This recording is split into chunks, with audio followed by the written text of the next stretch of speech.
right, guys, this is take number 2 because my wife interrupted. But so you guys know we've been dealing with all the fuel pressure issues and fuel system issues, but the fuel cell is finally all buttoned up, bolted in.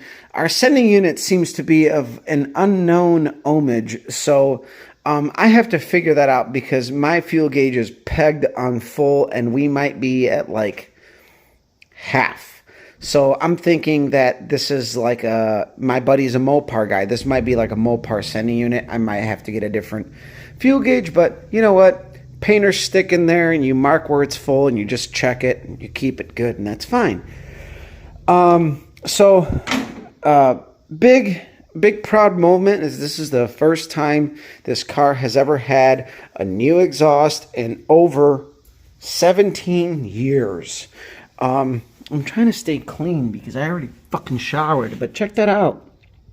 It's sweet, it's simple, it's basic, it's Amazon stuff. It cost us not a lot of money, but you know what? I made this so that it would come off at the track nice and easy. There's band clamps at the front.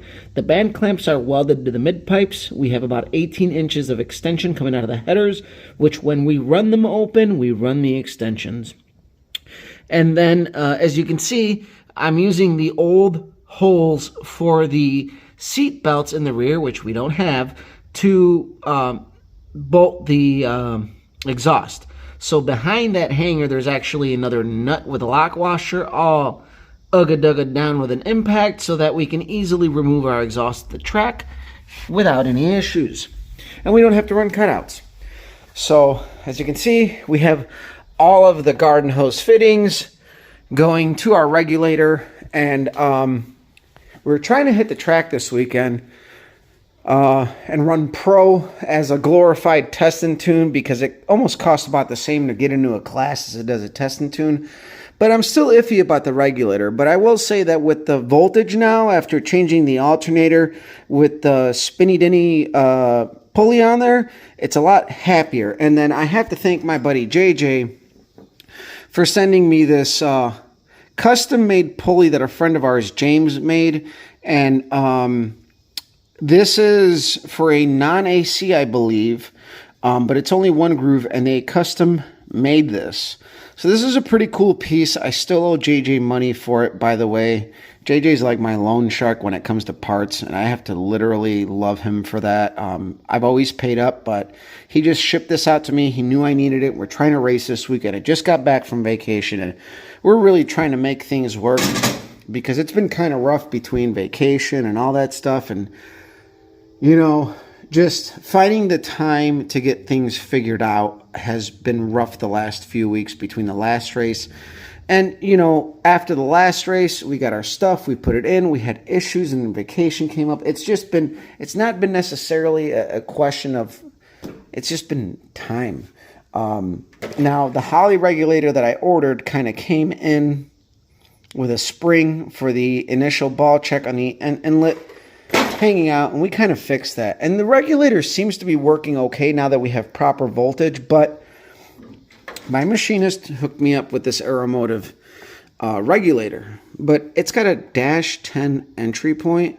I believe this is the entry point, and if you guys are out there who run something like this, correct me if I'm wrong, but I believe this is the actual entry point of the regulator. That's a -8.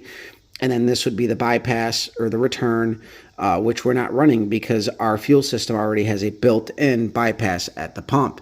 But I want to have this ready to go for the track, just to have as a backup in case this regulator acts up or does something, which at this point, I don't foresee it. I think our issues are a voltage issue because once the charging system is going and everything is happy, everything stays pretty steady. So I think it's this fuel pump draws a lot, and it shows. When I first fire up the car with nothing on, the voltage is happy, and then I turn on the fuel pump and it drops, then I turn on the water pump and then it drops, and then I turn on the fans and then it really fucking drops.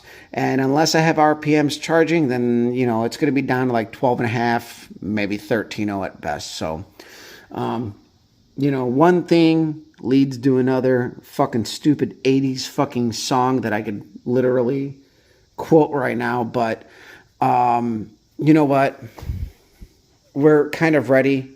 And I'm at the point where it's like, let's just go out and test it. I'm happy with what I've seen. We have an exhaust on it. I'm going to hopefully take it for a drive. Maybe tomorrow, the wife and I have plans in the evening, so I can't do that. But maybe Friday I'll take it out for a drive, load it up, and we'll go racing Saturday. So we'll see what happens. Work's been really busy. But at the end of the day, we're mainly just trying to shake out the car and make sure everything's good, everything's safe. We don't have fuel leaks and all that shit. So, thank you guys for watching. Share, like, subscribe.